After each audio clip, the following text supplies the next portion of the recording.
morning. Thanks for clicking on the video. I've had the coolest day. I had to make an emergency trip for mealworms, and it's not very often that I get to be cool, but I was cool. So stay tuned if you're interested in why and what.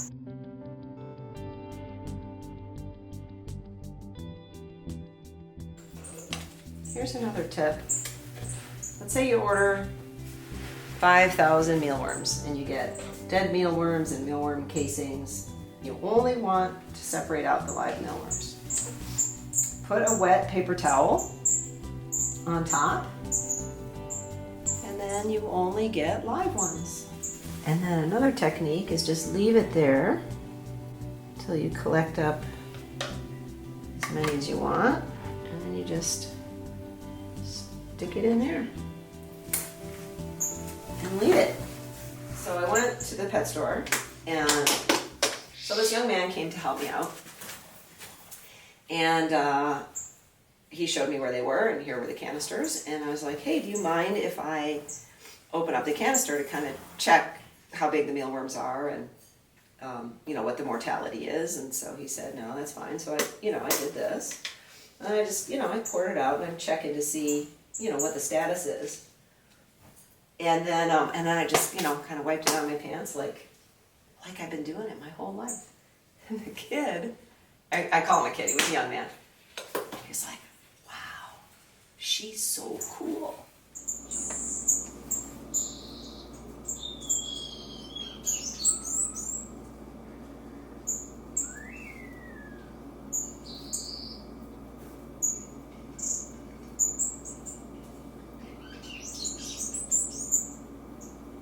That's a new song.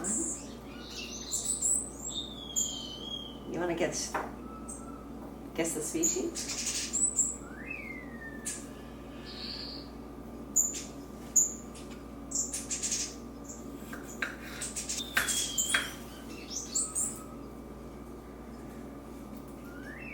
One of them is twin spot. That's the new one. Very pretty.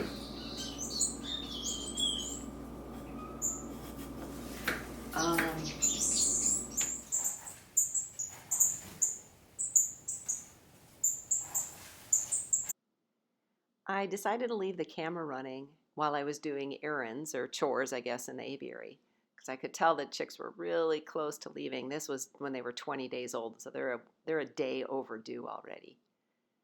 And I'm kind of glad I did, and then I'm kind of glad I didn't. So it wasn't until I was editing this video that I saw what really happened. Keep in mind, at this point, I think there are 4 chicks in the nest as well. So I come in the door, and I must have spooked them right as these guys were kind of investigating leaving, and then kapow. All I hear is like flutter, flutter, flutter, flutter, flutter. And this is super, super slow motion, but this is why I always want to be around when they're fledging, because chicks get into frickin' trouble. Luckily, everything turned out just fine.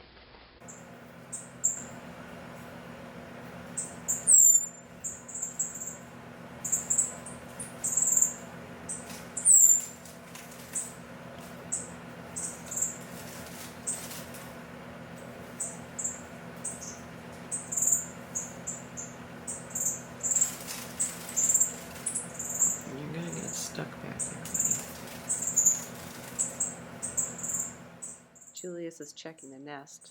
Oh, dear God, are there any more in there? Well, let's see. Yep, water dish, of course. Wait. 1, 2, 3, 4, 5.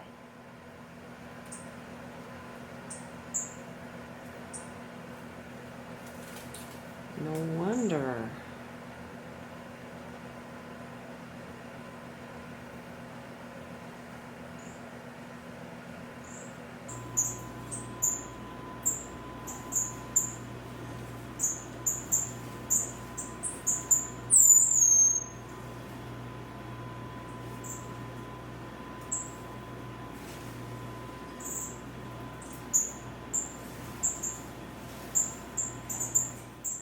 Mama checking on the chicks, and poor Daddy was in the middle of his bath when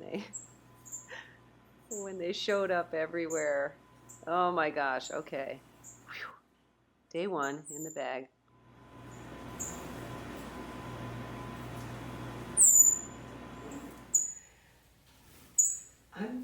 Big surprise, I'm setting up a new cage. This is actually going to be a quarantine cage. I have some new birds coming next week, which I'll show you when they arrive.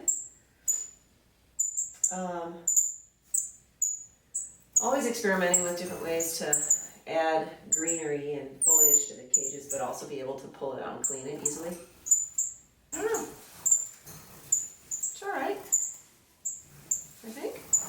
What's great about this stuff is from outside here, it looks like there's a lot of coverage, you know, so they can feel secure. But when you look from this perspective, it's wide open for them to pop and fly in and things. It's not so dense, so it has a nice balance that way. When the birds have babies, I like them to be able to get off the ground without expending a lot of energy and get to a place where they feel safe. And when I put the foliage only in the upper corner, I always end up having to put some kind of ladder in. I think this is the 4th or 5th bamboo iteration I have done. I've had bamboo and planters, real bamboo, little bamboo, it's sitting outside right now. I cut off some of my big bamboo that I grew for the birds and cut off the big stalks and put it in there, which was amazing, but the foliage didn't last very long, not surprising. Once the foliage fell off, I attached little branches like this to the actual bamboo structure. And the reason I mentioned it is I was thinking, oh, I'm basically making a bamboo tree. Nature always has it figured out before you do. So this one's going to go in here because these guys are incubating. They're on day 6 or 7, I think, today. And if they do have chicks, that is a long way from the ground to work your way back up to where they might want to be. So then hopefully the ladder will work. And I want to get it in there before, so the parents get used to it, so they don't worry. You know what? You're not supposed to both be out. You're supposed to be incubating. Tristan is living in what I thought was the quarantine cage. And he's perfect for being right here. There's a lot going on, but so I put a little dish here, so whenever I'm getting mealworms out, every once in a while I can give him a little mealworm. I'm going to see if he can get tame. I don't normally spend a ton of energy taming the birds, but, you know, he's right here anyway, and I'm right here futzing with worms.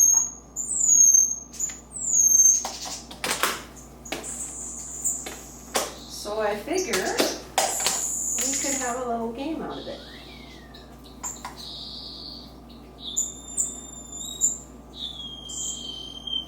Whoop. Hope I don't drop them everywhere. Tristan!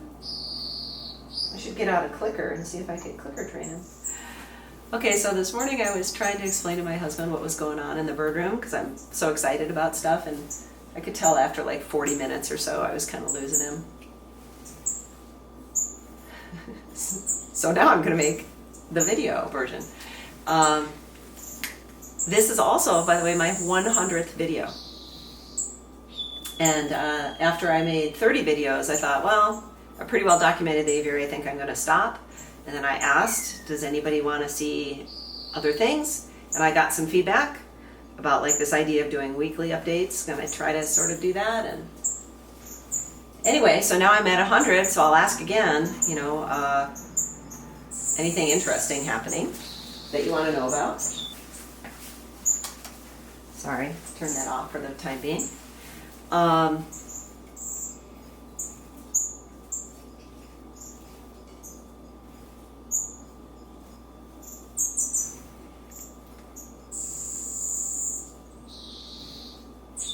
don't know if you can hear the babies. All right, so Wesley and Buttercup are supposed to be fledging their babies this weekend. which probably means that they won't do it until Monday or Tuesday. First of all, I mentioned the twin spots like to hang out, the babies like to hang out in the nest a little longer than some of the other species. And secondly, I have to work. So no doubt they're going to fledge when I can't watch.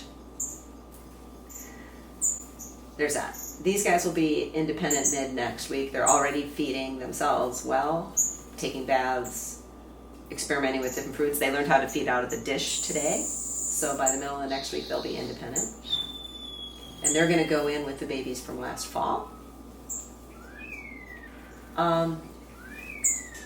Pee-wee, so Luce is one of the chicks from last fall. And she took an interest in Peach. And they are in this big flight over here. And I was not sure that she was a female because she was singing. You guys know all this stuff. And they've hatched out their eggs, and there's at least 3 babies, and you might be able to hear them peeping. It's pretty soft, pretty quiet.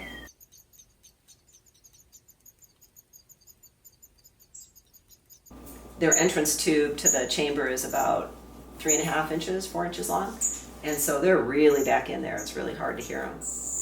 But they're 6 days old, I think, today.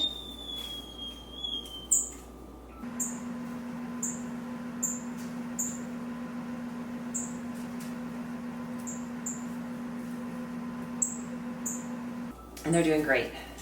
Luce's sister, Pee-wee, I thought, well, maybe you're a girl too, since you sang and Luce sang and you look the same and you look like females. And I don't know, so I put Pee-wee in with Mr. Big, and she didn't like him. He built her a really lovely nest, and 10 days have gone by, and she's in breeding condition. I'll show you a picture, and she's like, no, you're not the one for me.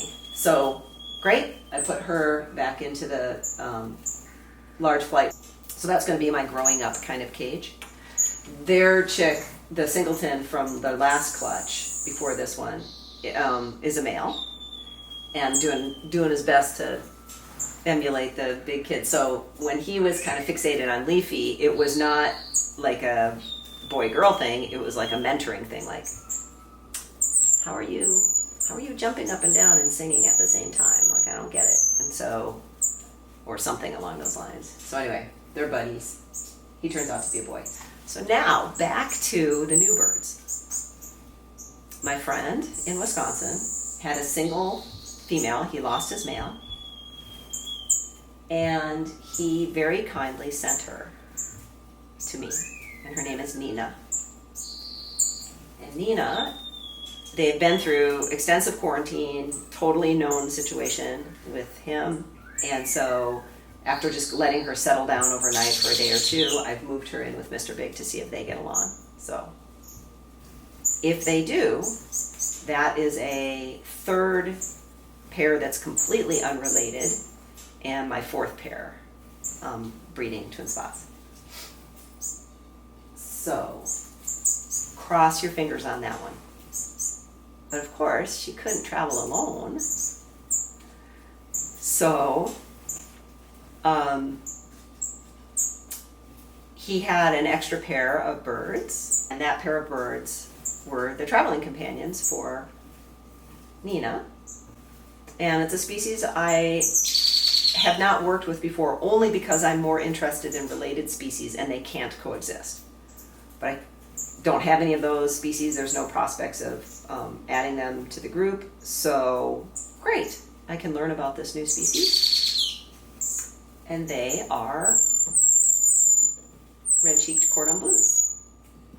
Might be too easy to breed. We'll see. I hope not. So I haven't added them to the aviary or anything. I'm not going to make any changes in the population there until those twin spot babies are independent. So they're over here. I'll show you clips of them. And then right before he was going to ship them, he found a male goldbreast that had escaped the cage and was living on his curtain rod, I guess, or something like that. And was part of another group, and he somehow got out when things were being rearranged. And they can do that. They can squeeze through the bars. They are tiny, tiny little birds. So anyway, so now I have this lone male gold breast that was like, he said, well, could you give it a home? Sure, I can give it a home. You know, he'll be great. Well, so weirdly enough, I was thinking to myself, what am I going to do? Is he going to get along well with Sven and Lena? And then the next day, I found Lena dead. You saw in the video from last week, she looked fine. She was great. I thought maybe she was egg-bound. There was no indication she was egg-bound at all. But it happened so quickly, there was no indication she was sick either. So I'm kind of thinking, I don't know. So now Sven is all alone, and he's calling, of course, which breaks your heart. But now when this one, I think I'll probably call him Ollie, because, you know, NPR, right? When everything's settled down, I can move him in, and then he'll at least have the two gold breasts will hang out together, and they'll be fine. So, did I cover everybody?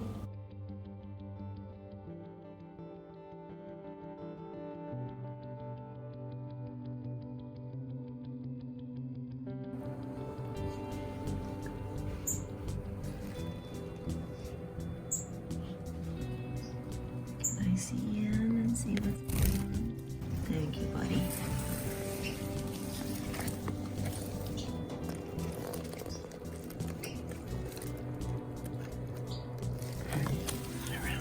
Yeah, I think that's it. I don't understand why it's so hard to understand.